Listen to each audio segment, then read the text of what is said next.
du corps, de son esprit, de la relation aux autres, de la relation à soi, etc. Le psychisme, c'est considéré en tant qu'organe. Mais le syndrome de l'imposteur, il est arrivé et il a tout rappelé sur son passage. Tourmentée par cette perte, Psyché, elle entreprend des épreuves imposées par Aphrodite pour regagner petit à petit son amour. Le miroir en pied, il offre une vision complète du corps. Bienvenue à tous dans un nouvel épisode de Psyché, le podcast qui explore la vie, l'organisation, les études, la pensée. Je suis Clémence, une étudiante infirmière qui partage ses connaissances, sa vision et tout ce qui pourrait vous être utile pendant vos études tout en vous motivant. Sans plus attendre, je vous invite à nous rejoindre dans ce voyage. Installez-vous confortablement avec un thé ou une autre boisson réconfortante et laissez-vous emporter par cet épisode. Que ce podcast soit une source d'inspiration et de clés pour vous tous. Bienvenue dans l'univers captivant de Psyché. Prêt à commencer ? Hello, bienvenue dans ce nouvel épisode. Sûrement un peu plus court que d'habitude, mais aujourd'hui je voulais vous partager avec vous les origines et le pourquoi créer ce podcast. Ça m'a été pas mal demandé ces derniers temps. Donc je vais commencer par le pourquoi. Je voulais vous partager plus que des posts, qu'une simple vitrine de ce que je suis, de ce que je sais. Je voulais aider plus, mais avec qui j'étais, avec ma personnalité, avec moi tout entière. Et moi qui adore les podcasts. Je trouvais pas trop de podcasts étudiants qui étaient positifs et qui pouvaient aider les gens. Du coup, je l'ai créé. Cette idée, elle est venue au lancement de mon compte Instagram, le compte Studigram que vous voyez. Donc il y a quasiment un an. Mais le syndrome de l'imposteur, il est arrivé et il a tout rappelé sur son passage. Et je trouvais toujours un moment pour le repousser, toujours que ça avait pas le temps. C'était pas le moment, c'était pas le bon projet. J'avais pas de titre, j'avais rien qui allait et je m'y mettais tout simplement pas. Je ferai peut-être un podcast sur le syndrome de l'imposteur si ça vous dit, parce que vraiment, il était à ce moment-là à son apogée. Et donc, il y a un moment, je me suis pas donné le choix. J'ai enregistré le premier épisode, c'était pas parfait, mais je l'avais fait et c'était tout ce qui comptait pour moi. Si vous voulez des améliorations, des sujets, des choses, le podcast, il est ouvert. C'est vraiment un espace d'échange, de discussion. Si vous voulez aussi qu'il y ait des invités, ce sera possible. Tout comme mon compte, Clem Studigram, qui est ouvert à discussion. Je suis assez disponible et je me rends disponible parce que vraiment, je trouve ça hyper important. Si vous voulez venir parler d'un sujet dans le podcast, mes DM, mes commentaires, ils sont toujours ouverts. Donc ça, c'était un peu le pourquoi j'avais créé ce podcast. Maintenant, pourquoi l'avoir appelé Psyché ? Peut-être que vous savez pas du tout ce que ça veut dire, peut-être que vous vous dites, pourquoi avoir appelé un podcast étudiant Psyché ? C'est quoi le rapport ? Je comprends pas trop.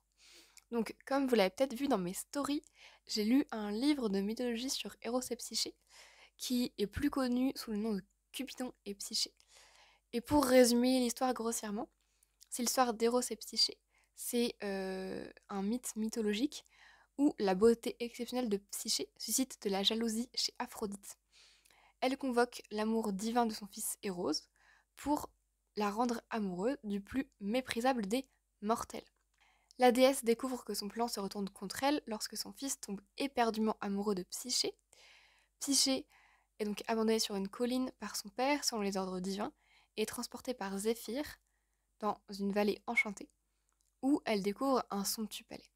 Chaque nuit, son mystérieux Eros, donc son époux, lui rend visite, mais elle est interdite de voir son visage.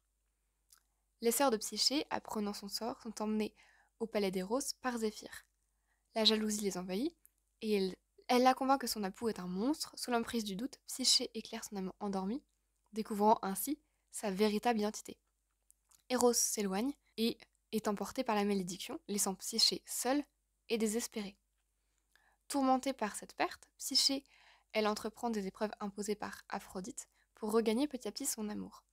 Guidée par des alliés inattendus, comme des fourmis, des roseaux, l'aigle de Zeus, elle surmonte des défis quasiment impossibles. Après avoir récupéré ce que demandait Aphrodite, donc de l'eau du Styx, de la laine d'or et une parcelle de la beauté de Perséphone, et il y avait aussi trié des grains, Psyché succombe à la tentation d'ouvrir la boîte contenant la beauté de Perséphone.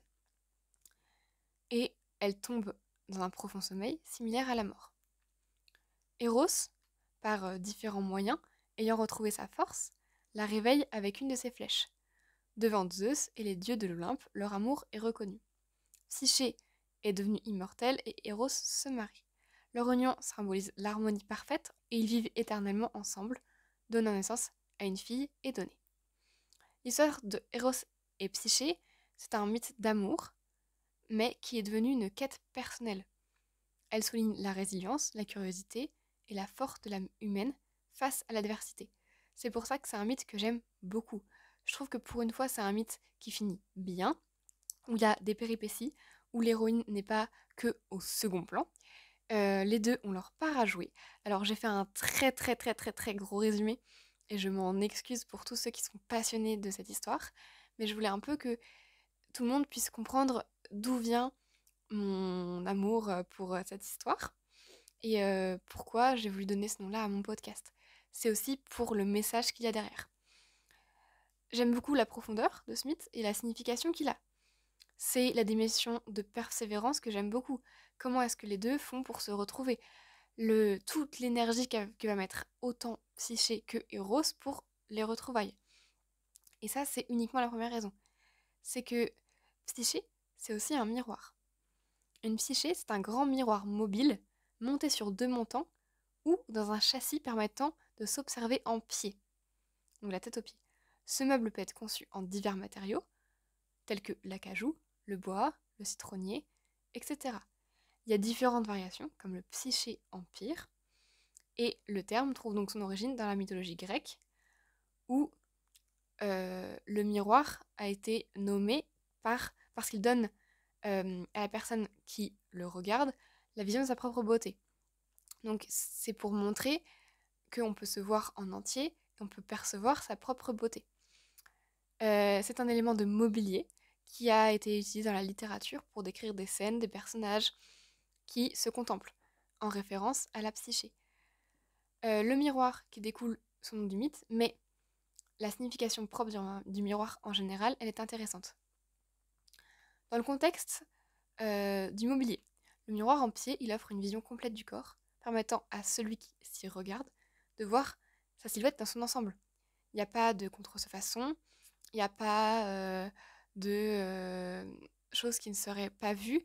Au-delà de sa fonction purement pratique, le miroir, il peut également revêtir une signification symbolique. Il est souvent associé à la vanité, à l'estime de soi et à la recherche de beauté. Dans la littérature et l'art, le miroir en pied est parfois utilisé comme un symbole de l'introspection, de la réflexion sur soi-même et de la quête d'identité. Ça, c'est un peu ce que j'ai voulu aussi redonner à travers ce podcast. Chercher qui on est, chercher comment le trouver, quelles sont les actions qu'on peut mener petit à petit pour se retrouver soi-même. L'image que renvoie le miroir peut être interprétée comme un reflet physique et psychologique de la personne qui s'y regarde, soulignant ainsi la relation complexe entre l'apparence extérieure et la perception intérieure de soi. Je trouve ça hyper important, c'est que si nous on se sent très bien à l'intérieur mais que extérieurement on paraît pas, il y a forcément un lien entre le physique, le psychologique, donc qu'est-ce que nous on ressent, qu'est-ce que nous on est dans notre psychique, mais aussi dans l'apparence extérieure et la perception intérieure de soi. Moi je trouve que ce mot-là, il a quand même une signification plus globale. C'est le psychique, le physique, l'apparence extérieure, la perception de soi, euh, c'est l'estime de soi, la recherche de la beauté. Ça lie littérature, art, mythologie, plein de thèmes que je trouve hyper intéressants et surtout super inspirants. Donc, dans ce podcast, c'est aussi que j'aimerais qu'on discute de soi, du corps, de son esprit, de la relation aux autres, de la relation à soi, etc. Et la notion de psyché, elle a aussi plusieurs significations, notamment dans le contexte de la philosophie et de la psychologie. En philosophie, c'est la personnification du principe de la vie.